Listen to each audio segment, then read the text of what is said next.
Okay, and as you can see, there's the oil wrench light right up there, and you can see that the oil life is at 10%. Now the way you reset this one is you come up underneath here to this little button here, the trip reset button here. You turn the key to the on position, the vehicle is not running. You press this button and hold it and watch the dashboard. We're on trip A, remember. We're just going to hold it about 10-15 seconds. You'll notice the dashboard starts to flash. Take your finger off the button, then reapply it on the button again and hold it.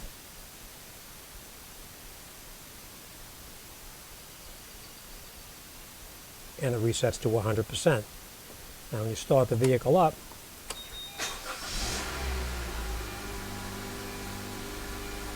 it's reset to 100%, and you can see the oil life, the oil wrench or oil maintenance light is now off.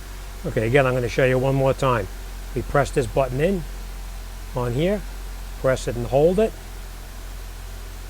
and it doesn't matter whether the vehicle is running or the engine is off. It's the same. It'll do the exact same thing. Starts flashing, take your finger off, put it back on and hold it.